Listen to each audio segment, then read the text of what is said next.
కిరీటం పొందాలి. మరి దయా కిరీటం అనేది దేవుడు ఎందుకు ఇచ్చాడు అనేది ఈరోజు కొన్ని విషయాలు నేర్చుకుని త్వరగా ముగిచ్చేద్దాము రండి. కీర్తన గ్రంథము 65వ అధ్యాయము 11వ వచనాన్ని, సంవత్సరమును నీ దయా కిరీటము ధరింపజేసి ఉన్నావు. చాలన్నానా? సంవత్సరమును నీ దయా కిరీటమును ధరింపజేయుచున్నావు. 3 విషయాలు కనపడుతున్నాయి ఇక్కడ. ఎన్ని కనపడుతున్నాయండి? 3 విషయాలు కనపడుతున్నాయి. సంవత్సరమును దయా కిరీటమును ధరింపజేస్తున్నావు అంటే సంవత్సరం అనే దయా కిరీటాన్ని దేవుడు ఎవరికి ధరింపజేస్తా ఉన్నాడు? కిరీటము ఎవరికి పెడతారు? ఆలోచించండి ప్రియమైన దేవుని బిడ్డలారా. చాలా కిరీటాలు ఉన్నాయి. ఎండి కిరీటం ఉంది, వజ్రం కిరీటం ఉంది, రత్నాల కిరీటం ఉంది, బంగారపు కిరీటం ఉంది, చివరికి ముళ్ళ కిరీటం కూడా ఉంది. తెలుసా? ముళ్ళ కిరీటం. ఈ కిరీటాలు ధరించగలుగుతున్నారు. హల్లెలూయా. ఇంకోటి జీవ కిరీటము కూడా, దయా కిరీటము, జీవ కిరీటము కూడా మనం ధరించటానికి కారణం, ముందుగా యేసు ప్రభువారు ఏ కిరీటం ధరించాడో చెప్పండమ్మా? ముళ్ళ కిరీటం ధరించాడు మన కోసం. ఉంచుకునే భాగ్యము మనందరికీ కలిగింది ప్రియమైన దేవుని సంగమా. కాబట్టి సంవత్సరమును దయా కిరీటమును అంటే సంవత్సరం అనే దయా కిరీటాన్ని ధరింపజేస్తున్నావు. ఎవరికి ధరింపజేస్తా ఉన్నాడు? యేసు ప్రభువారిని నమ్ముకున్న వారికి మాత్రమేనా? చర్చికి వెళుతున్న వారికి మాత్రమేనా? బాప్తిసం తీసుకున్న వారికి మాత్రమేనా అని నేను అడుగుతున్నాను. ఈ ప్రశ్నకు మీరు జవాబు చెప్పాలి. అందరికినా, కొందరికినా? యేసయ్యని నమ్ముకున్నా నమ్ముకోకపోయినా భూమి మీద ఉన్న ప్రతి వానికి ఈ సంవత్సరం అనే దయా కిరీటమును ధరింపజేశాడు. అది మనకైనా, ప్రభుని నమ్మని వారికైనా, చర్చికి రాని వారికైనా కూడా ధరింపజేశాడు. అందులో అలా ధరించటం అంటే నమ్ముకున్న వాడేమో ఇంకా ఆత్మీయంగా బలపడట కోసము, నమ్మని వాడేమో, తెలియని వాడేమో మారు మనసు పొంది దేవుని వైపు తిరుగుట కోసం కిరీటమును ధరింపజేస్తున్నాడు. వారి జీవితంలో ఇంకా ఏమనాలంటే వారి జీవితంలో దేవుడు సమయాన్ని పొడిగిస్తున్నాడు. హల్లుబడి గట్టిగా. తెలుసా మీకు ఈ విషయం? నీ కుటుంబంలో నీ ఒక్కదానివే మారావు, నీ కుటుంబంలో నీ ఒక్కడివే మారావు. మరి మిగతా వారు మారలేదు. మరి వారికి కూడా ఇవ్వలేదా దయా కిరీటాన్ని? ఇచ్చాడు. వారు కూడా గుర్తెరగాలని, వారు కూడా తెలుసుకోవాలని, దేవుడు అందరికీ అంతటా మారు మనసు పొందాలని దేవుడు ప్రతి సంవత్సరమును దయా కిరీటమును ధరింపచేస్తూ మన జీవితంలో మరొక సంవత్సరం ఆయుష్కాలాన్ని పొడిగిస్తున్నాడు. కేవలము ఇది దేవుని దయ మాత్రమే. హల్లెలూయా గట్టిగా. 2024లో డిసెంబర్ నెలలోనే ఎన్నో ప్రమాదాలను మనము యూట్యూబ్లో లేకపోతే టీవీ ద్వారా, వార్తల ద్వారా, మనము మీడియా ద్వారా చూసాం ప్రేమలారా. ఎన్నో వేల మంది, ఎన్నో లక్షల మంది మరణించినట్లుగా మనం చూస్తూ ఉన్నాం. కానీ ఆ మరణించిన ఆ బ్యాచ్లో దేవుడు మనల్ని ఉంచకుండా సజీవంగా ఉంచాడు అంటే కేవలము దేవుని దయ, దేవుని కృప మాత్రమే. గొడగడిగా చప్పట్లు. ఇంకా బ్రతికున్నానంటే కేవలం అది నీ కృప మాత్రమే. చేత కాదయ్యా, నాకున్న జ్ఞానము చేత కాదు, కానీ కేవలము నీ కృప చేతనే ఈరోజు నేను, నా కుటుంబము సజీవంగా ఉన్నాము తండ్రి అని మనం ఆయనకి కృతజ్ఞతాస్తుతులు చెల్లించాల్సిన వారమై ఉన్నాం. గడిచిన కాలమంతా కాచిన దేవుడు, కాపాడిన దేవుడు నూతన సంవత్సరంలో కూడా అలాగనే మనల్ని కాపాడునుగాక. బైబిల్ ఏమని చలవిస్తూ ఉందంటే, సంవత్సరము అనే దయా కిరీటమును ధరింపజేసి ఆయన అడుగు జాడలను ఏం చేశాడంట? నీ జాడల సారము వెదజల్లుచు ఉన్నది. అంటే దయా కిరీటం ఎందుకు ఇచ్చాడయ్య అంటే ఆయన అడుగు జాడల్లో మనం నడుచుకోవాలని. ఈ సంవత్సరంలో ఉన్న కొత్త పాటలో, మన పాటలో ఇప్పుడు పాడుకున్న పాటలో 2వ చరణం ఒకసారి పాడండి. 2వ చరణం. నీ అడుగు జాడల్లో నడుచుటకై దయా కిరీటమిచ్చావు, నేను బ్రతికి స్తుతించుటకై కృపాక్షేమమునిచ్చావు. ఎందుకంట సంవత్సరం ఎందుకు ఇచ్చాడంట దయా కిరీటము? నీ అడుగు జాడలో నడుచుటకై దయా కిరీటమిచ్చావు, నే బ్రతికి స్తుతించుటకై కృపాక్షేమమునిచ్చావు, బుద్ధినిచ్చావు, నాకై జ్ఞానమిచ్చావు, నాకై ఆయుష్నిచ్చావు. ఏమిచ్చాడు? ఎన్నిచ్చాడంట? బుద్ధినిచ్చాడు, జ్ఞానమునిచ్చాడు, ఆయుష్నిచ్చాడు. బలం మర్చిపోయారు మీరు. బలాన్ని ఇచ్చాడు, ఆయుష్నిచ్చాడు. ఇవన్నీ ఎందుకు ఇచ్చాడయ్యా అంటే, ఆయుష్, బలము, బుద్ధి, జ్ఞానం ఎన్ని ఎందుకు ఇస్తున్నాడయ్యా అంటే జీవ కిరీటం ఇవ్వటానికి. హల్లెలూయా గట్టిగా. దయా కిరీటము ద్వారా జీవ కిరీటం ఇవ్వాలని ప్రతి ఒక్కరి జీవితంలో దేవుడు ప్రతి సంవత్సరం దయా కిరీటమును ధరింపజేస్తా ఉన్నాడు. ఏ ఒక్కరు నశించిపోవటానికి ఇష్టం లేదు. దుష్టుడు తన దుష్టత్వం వలన మరణించటం నాకు సంతోషమా? వాని ప్రవక్తను దిద్దుకొని బ్రతుకుటే నాకు సంతోషము అన్నాడు ప్రభు. కాబట్టి మంచి వారికి, చెడ్డవారికి, ప్రభు నమ్ముకున్న వారికి, నమ్ముకున్న వారికి, చర్చికి వచ్చే వారికి, చర్చి రాని వారికి, ఈ రాష్ట్రమైన ఆ రాష్ట్రమైన, ఈ దేశమైన ఆ దేశమైన, ఈ ప్రాంతమైన ఆ ప్రాంతమైన, ఈ జిల్లా అయినా ఆ జిల్లా అయినా, ఈ మండలమైన ఆ మండలమైన ఒక్కరికి దేవుడు దయా కిరీటమును ధరింపజేశాడు. ఎందుకో తెలుసా? అందరూ క్రీస్తు స్వారూప్యములోకి మార్చబడాలి. రక్షణ లేని వారు రక్షణ పొందాలి, మారు మనసు లేని వారు మారు మనసు పొందాలి, దేవుని కొరకు బ్రతికి జీవ కిరీటాన్ని పొందాలి. హల్లెలూయా గట్టిగా. అందుకనే ప్రేమను బిడ్డలారా ఆలోచించండి. ఒక పాస్టర్ గారు చెప్తుంటే నేను విన్నాను, నిజంగా నాకు చాలా మంచిగా నచ్చింది. కొంతమంది అడుగుతారు ఈ ప్రశ్న, అన్నా చర్చికి వెళ్ళకపోయినా, బాప్తీసం తీసుకోకపోయినా, వాక్య నీతిమంతులు ఉన్నారు కదా, మంచి మంచి కార్యములు చేసేవారు ఉన్నారు కదా, పుణ్య కార్యములు చేసేవారు ఉన్నారు కదా, గొప్ప గొప్ప కార్యాలు చేసేవాళ్ళు ఉన్నారు కదా, మరి వాళ్ళు కూడా పరలోకానికి వెళ్తారా అని అడిగారు ఒక ఆయన. అప్పుడు ఆయన అన్నాడు ఒక మాట, మీరు గుర్తుపెట్టుకోండి. ఆయన బాప్తీసం గురించి ఏమని చెప్పినాడంటే, ప్రేమను బిడ్డలారా, ఒక 5గురు కలిసి ఎయిర్పోర్ట్కి వెళ్ళారట. ఎక్కడికి వెళ్ళారు? ఇతర దేశానికి వెళ్ళడానికి ఎయిర్పోర్ట్కి వెళ్ళారు. ప్రభుని నమ్ముకొని, పాపాన్ని విడిచిపెట్టి, మారు మనసు పొందుకొని, బాప్తీసం తీసుకొని నీతిగా బ్రతికిన ఆయన ఒక ఆయన. అలాగని దేవుణ్ణి ఎరుగకుండానే నీతి కార్యాలు, మంచి కార్యాలు, ధర్మకార్యాలు చేసిన వాళ్ళు కొంతమంది. వీళ్ళందరూ కొందరు పరలోకానికి వెళ్తారు, కొందరు పరలోకానికి వెళ్ళరు. మేము నమ్ముకోకపోయినా నీతి కార్యాలు చేస్తున్నాం కదా, మరి వెళ్తామని అడుగుతుంటారు. కాబట్టి మీకు చెప్తున్నాను ఒక మాట. ఆయన అంటాడు, దేవుని నమ్ముకున్నవారు, దేవుని నమ్ముకున్నవారు అందరూ ఒకేసారి ఎయిర్పోర్ట్ దగ్గరికి వెళ్ళారనుకోండి. ఎయిర్పోర్ట్ దగ్గరకు వెళ్ళారనుకోండి. ఇప్పుడు ఎవరికైతే పాస్పోర్ట్ ఉందో వారిని మాత్రమే ఆ ఫ్లైట్ ఎక్కడానికి అనుమతినిస్తారు. అవునా కాదా? పాస్పోర్ట్ లేని వారు ఎంత మంచి వాళ్ళైనా, ఎంత ధర్మకార్యాలు చేసేవారైనా, ఎన్ని పుణ్యకార్యాలు చేసేవాళ్ళైనా, ఎన్ని ధర్మకార్యాలు చేసేవారైనా, వాళ్ళ ధర్మకార్యములు బట్టి, పుణ్యకార్యములు బట్టి, అయ్యా మేము మంచోళ్ళం, నీతిమంతులం, ధర్మకార్యాలు చేసాం, పుణ్యకార్యాలు చేసాం, మేము చాలా గొప్పలం అయ్యా, మేము కూడా ఎక్కుతామయ్యా ఫ్లైట్ అంటే ఎక్కనిస్తారా అడుగుతున్నాను. ఎక్కనిస్తారా? ఎందుకు ఎక్కనివ్వరు? పాస్పోర్ట్ ఉంటేనే ఎక్కనిస్తారు. మీకు విషయం చెప్పనా? బాప్తిసం అనేది కూడా పాస్పోర్ట్ లాంటిదే. ఎన్ని మంచి కార్యాలు, ఎన్ని పుణ్యకార్యాలు, ఎన్ని నీతి కార్యాలు చేసినా పాస్పోర్ట్ అనే బాప్తిసం లేకపోతే అవతల దేశానికి వెళ్ళటానికి పర్మిషన్ ఉండదు. హల్లెలూయా గట్టిగా. అందుకని బాప్తిసం అనేది నిర్లక్ష్యం చేయకూడదు.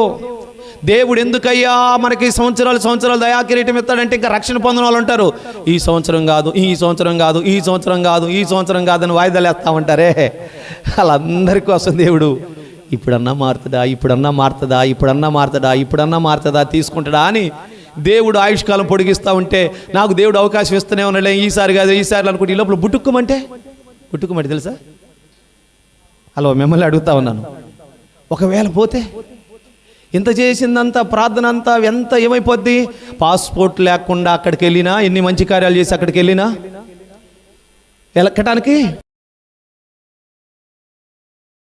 అక్కడ వెళ్ళేది ఇంకో దేశానికి వెళ్ళేది. అలాగనే మనం ఎంత భక్తి చేసినా బాప్తిసం ఏ విధంగా ఫ్లైట్ ఎక్కడానికి అనుమతించలేదో పరలోకానికి వెళ్ళటానికి నీకు కూడా అనుమతి ఉండదు. హల్లిపడి గట్టిగా. అది బాప్తీసం తీసుకోవటానికి వయసుతో సంబంధం లేదు, కుటుంబీకులతో సంబంధం లేదు, బిడ్డలకు వివాహం కాలేదు, పిల్లలకు వివాహం కాలేదు, నాకు ఇంకా వయసు అయిపోలేదు, ఇంకా చేయాల్సింది చాలా ఉన్నాయి, చూడాల్సింది. అనవసరంగా మీ చేతులతో మీ ఆత్మల నరకానికి ఈడ్చుకుపోబాకండి. త్వరపడి సిద్ధపడి బాప్తీసానికి సిద్ధపడండి. కొడిగడిగా చాపట్లో దేవుడు అందుకే దయా కిరీటమును ధరింపజేస్తా ఉన్నాడు. జీవ కిరీటము నీకు ఇవ్వాలని. ఎన్ని మంచి కార్యాలు, ఎన్ని పుణ్యకార్యాలు చేసినా పాస్పోర్ట్ లేకపోతే ఫ్లైట్ ఎక్కడానికి అనుమతి లేదు. నువ్వు ఎన్ని రోజులు ప్రార్థనకు వచ్చినా, ఎన్ని రోజులు మందిరానికి వచ్చి ఎంత మంచి కార్యాలు చేసినా పాస్పోర్ట్ అనే బాప్తిసం లేకపోతే పరలోకానికి నీకు ప్రమోట్ ఉండదు, వెళ్ళటానికి అవకాశం ఉండదు. అందుకని దేవుడు నీకు దయా కిరీటం ఇస్తున్నాడు, జీవ కిరీటం పొందుకోవాలని. మారు మనసు పొందకపోతే మారు మనసు పొందాలని, బాప్తిసం పొందకపోతే బాప్తిసం పొందాలని. ఒకవేళ చెడు కార్యాలు, చెడు తలంపులు, చెడు క్రియలు విడిచిపెట్టకపోతే ఇకనైనా విడిచిపెట్టి నువ్వు పరిశుద్ధతలోకి. ఎవరైనా మరణించినప్పుడు ఏడుస్తూ ఉంటే నేను సాధారణంగా మనిషిగా శరీరపరంగా నేను కూడా బాధపడతాను. కానీ వాళ్ళు బాప్తీసం తీసుకున్న వాళ్ళైతే మనసులో సంతోషిస్తాను. హల్లిపడి గట్టిగా. ఎందుకంటే మేము శరీరం కోసం ఎడుతున్నాం కానీ నాన్న ఆల్రెడీ పాస్పోర్ట్ తీసేసుకొని టికెట్ రిజర్వేషన్ చేసేసుకొని నీ దగ్గరకు వచ్చేసాడు. మాతో ఉండటం కంటే నీతో ఉండటం గొప్ప భాగ్యం కదా తండ్రి అని సంతోషిస్తాను. హల్లిపడి గట్టిగా. అర్థమవుతుందా ప్రేమ బిడ్డలారా? శరీరపరంగా కొన్నిసార్లు మనం దుఃఖపడతాం, వాస్తవమే. కానీ ఎప్పుడు ఏడవాలయ్యా అంటే, ఎందుకు ఏడవాలయ్యా అంటే చనిపోయిన వారి గురించి నేను చెప్తా వినండి.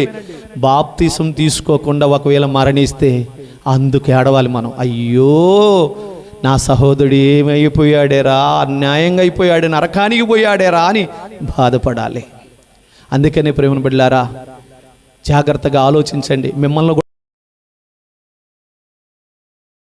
మాట చెప్పారు, వదినర్స్ అవుతుందామా. ఒక ప్రాంతానికి పోతేనంట ఆ సంఘములు అడావుడి చేసి బాప్తిసం తీసుకోమన్నారట. వచ్చి బాధపడింది పాపం. నేను అన్నాను, నువ్వు బాప్తిసం ఎప్పుడు తీసుకోవాలనుకున్నా నీ సంఘ కాపరి దగ్గరే తీసుకోవాలి. కొడిగడిగా చప్పట్లో. ఎందుకని? ఎవరో కన్న బిడ్డల్ని ఎవరో సాకుతారండి. పక్కింటి బిడ్డను తెచ్చుకుంటావు, 4 రోజులు ఆడించుకుంటావు, లేదా ఒక రోజు ఆడిపించుకుంటావు, మళ్ళీ సాయంత్రం కల్లా మమ్మీ డాడీని వాళ్ళ ఇంటికి వాళ్ళు వెళ్ళిపోతాడుగా. ఆలోచించాలి.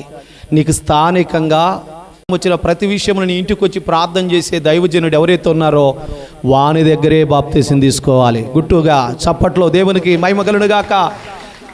అక్కడికని పోయి ఆడ తీసుకుంటారు బాప్తిసం, ఎక్కడికని పోయి బాప్తిసం తీసుకుంటారు. మళ్ళీ సంఘంలోకి వచ్చినాక అన్నీ ఈయన చేయాలా?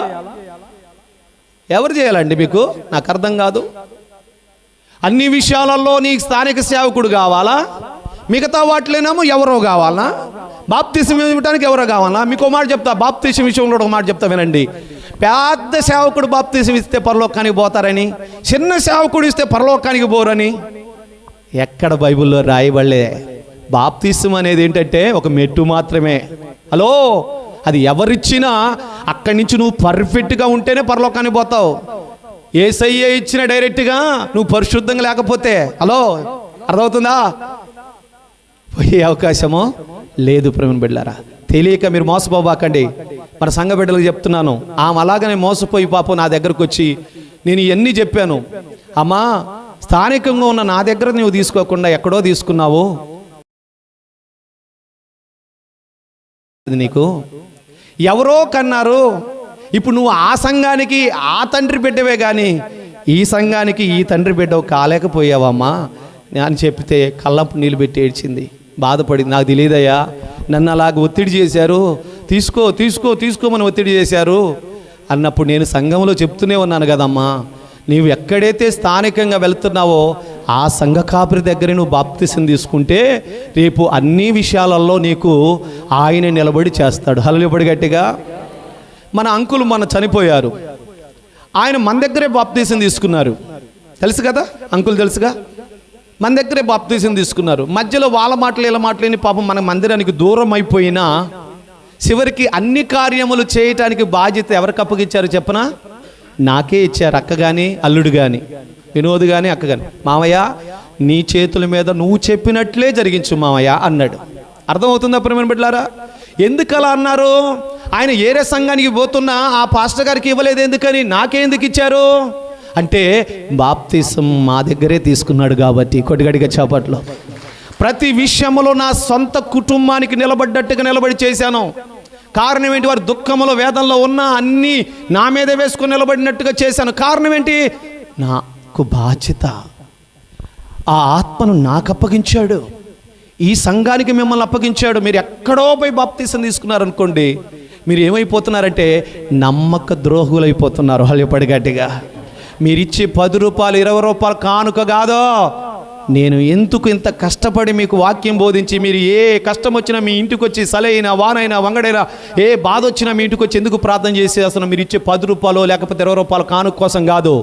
మీ విలువైన ఆత్మ రేపు నేను పరలోకంలో తీసుకెళ్ళి చూపించినప్పుడు నాకు ఉన్నతమైన బహుమానం ఇస్తాడు. హల్లెలూయా గట్టిగా. అందుకోసమేనండి ప్రయాసపడేది. ఆ విలువైన ఆత్మే మాకివ్వకుండా ఎవరికో విలువైన ఆత్మ బాప్తిసం ఇక్కడ తీసుకోకుండా ఎక్కడో తీసుకుంటే సంఘ కాపురి ఎంత దుఃఖపడతాడో తెలుసా? ఎంత వేదన పడతాడో తెలుసా?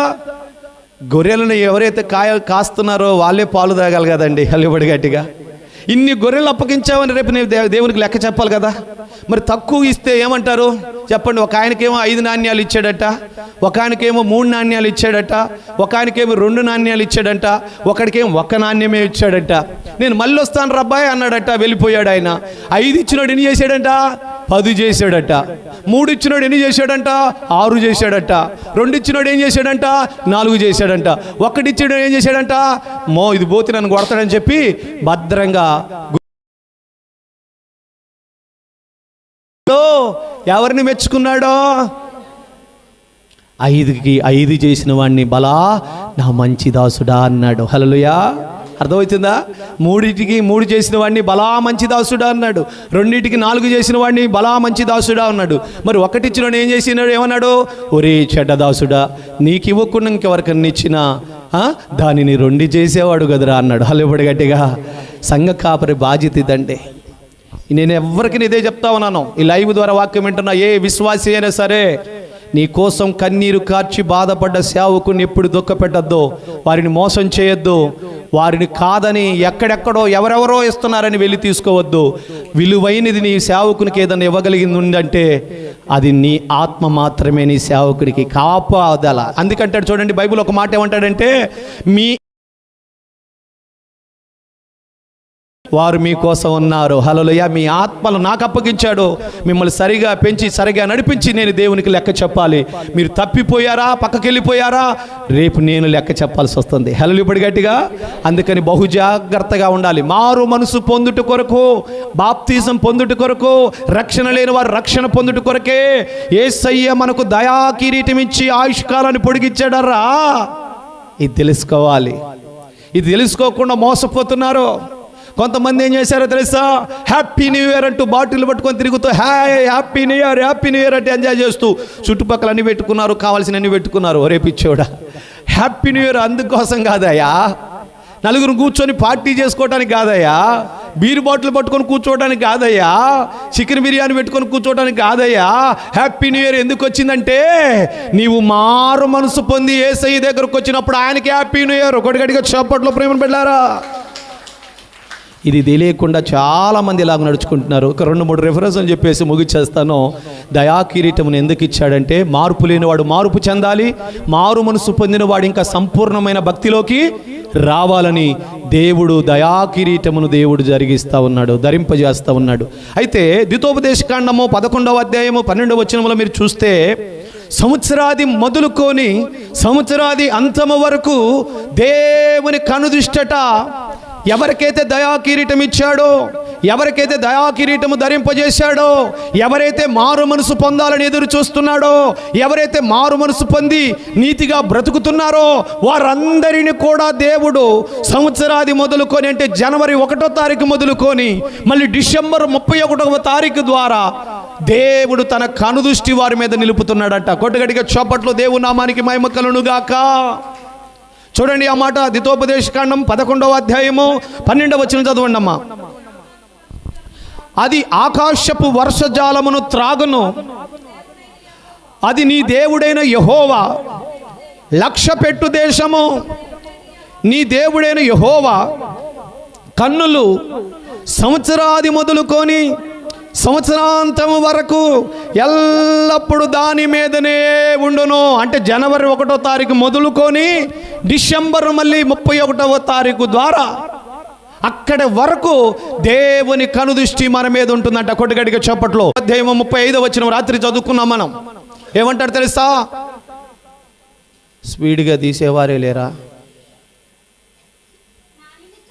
నా నిమిత్తమును నా సేవకుడైన దావీదు నిమిత్తమును నేను ఈ పట్టణమును కాపాడి రక్షిద్దును. కొట్టుగడిగా చప్పట్లో ప్రేమను బిడ్డలారా, చూసారా?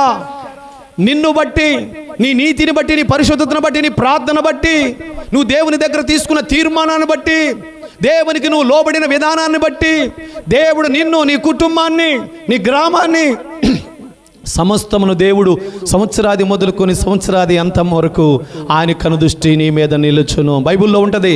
2వ దినవృత్తాంతాల్లో ఒక మాట ఉంటుంది ప్రేమ బిడ్డలారా, యెహోవా కనుదృష్టట యథార్థవంతులైన వారిని, తన ఎడల యథార్థవంతులైన వారిని బలపరచుటకు యెహోవా కనుదృష్టి లోకమంతా సంచరిస్తుందంట. అంటే ప్రతి ఒక్కరిని బలపరచుటకు, ఆర్థికంగా, ఆత్మీయంగా, అన్ని విధాలుగా బలపరచుటకు, దేవుని కాపుదల బలపరచుటకు సమస్తమును దేవుని కనుదృష్టి తన ఎడల ఎవరైతే భయభక్తులు కలిగి ఉన్నారో వారందరిని బలపరచుటకు దేవుని కనుదృష్టి లోకమంతటా సంచరిస్తూ ఉందంట. హల్లెలూయా. ఆలోచించండి ప్రేమైన దేవుని బిడ్డలారా. అందుకని సంవత్సరాది మొదలుకొని సంవత్సరాది అంతం వరకు నీ కనుదృష్టి నా మీద ఉంచండి ప్రభువా. అలాగని నా కుటుంబము నిత్యము నీ కొత్త సంవత్సరమును ప్రారంభం చేయాలి. కొడిగడిగా చప్పట్లు ప్రేమైన బిడ్డలారా. దేవుడు తెలియజేస్తా ఉన్నాడు. నిర్గమాకాండము 12వ అధ్యాయము 2వ వచనములో కూడా ఈ సంవత్సరానికి, చెప్పండమ్మా, ఈ సంవత్సరానికి మొదటి నెల మొదటి తారీఖు. ఒకసారి చూస్తారా ఆ మాటను ఎంత చక్కగా రాయించాడో? అమ్మా, నెలలలో మొదటిది అంటే నీసాను మాసము అన్నారు. 12వ నెల అని అర్థం. నీసాను మాసము అంటే మొదటి నెల, అంటే జనవరి నెల అని అర్థం. హల్లెలూయా. ఇప్పుడు గట్టిగా. డిసెంబర్ నెల ఏమో ఆధారు నెల, ఆధారు మాసము. జనవరి నెల వచ్చేసేమో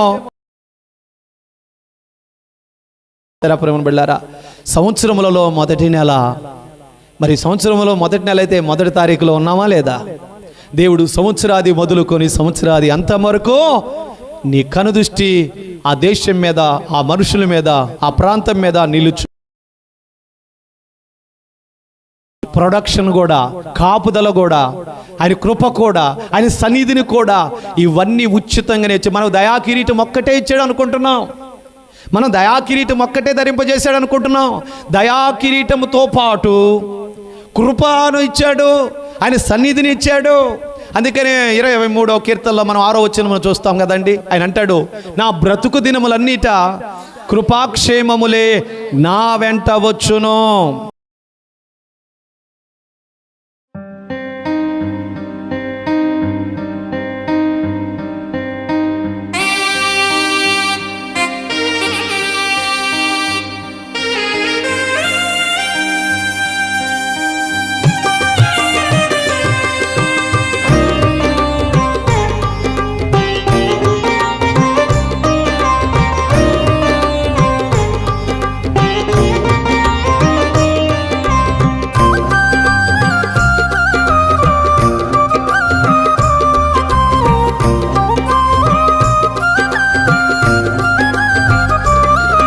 ఆకాశమంతని కృపా, భూలోకమంతని దయ, నా పైన కురిపించిన వాత్సల్యపూర్ణుడా నా యేసయ్యా. ఆకాశమంతని కృపా, భూలోకమంతని దయ, నా పైన కురిపించిన వాత్సల్యపూర్ణుడా నా యేసయ్యా. నీకే ఆరాధన, నీకే ఆరాధన, నీకే స్తుతి ఆరాధన, నీకే ఆరాధన, నీకే ఆరాధన, నీకే స్తుతి ఆరాధన. ఆకాశమంత నీ కృప భూలోకమంత నీ దయ నా పైన కురిపించిన వాత్సల్య పూర్ణుడా నా యేసయ్యా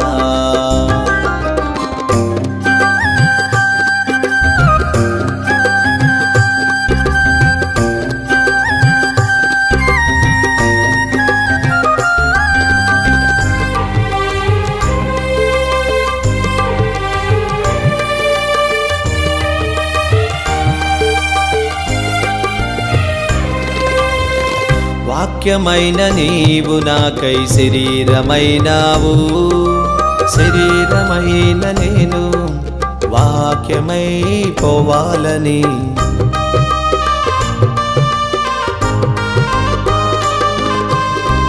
వాక్యమైన నీవు నాకై శరీరమైనావు శరీరమైన నేను వాక్యమై పోవాలని ఆత్మల కాపరి మా అందరి ఉపకారి ఆత్మల కాపరి మా అందరి ఉపకారి నీ ప్రేమ గొప్పది నీ త్యాగం ఎంతో విలువైనది నీ ప్రేమ గొప్పది నీ త్యాగం ఎంతో విలువైనది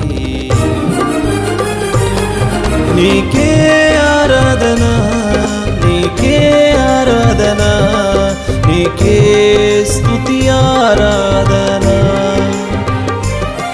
నీకే ఆరాధన నీకే ఆరాధన నీకే స్తుతి ఆరాధన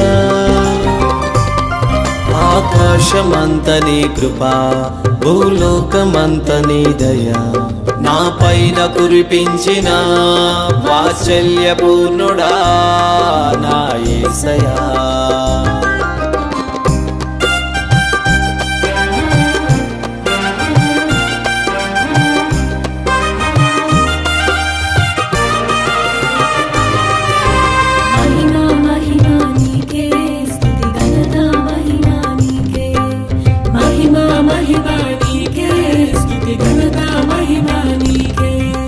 పరమును విడచి నీవు నాకై భూమిపైకొచ్చావు భూమిపైన ఉన్న నేను పరమున నీతో ఉండాలని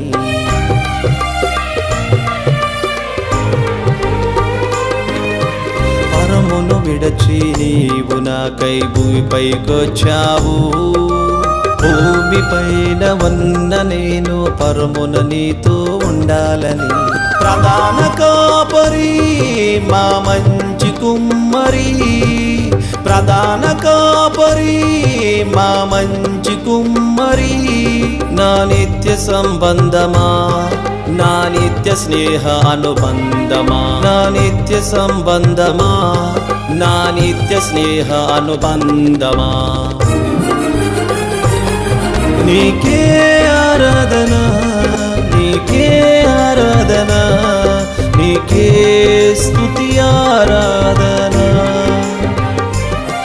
నీకే ఆరాధన నీకే ఆరాధన నీకే స్తుతి ఆరాధన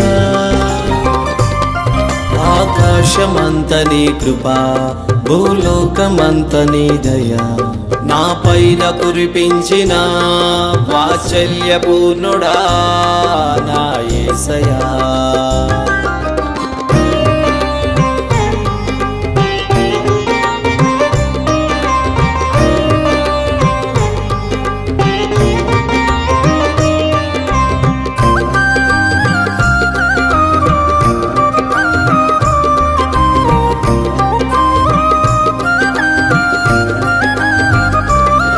సింహాసనాన్ని విడిచి నీవు నాకై సిలువను ఎక్కావు నీ సింహాసనము ఎదుట నేను నీతో ఉండిపోవాలని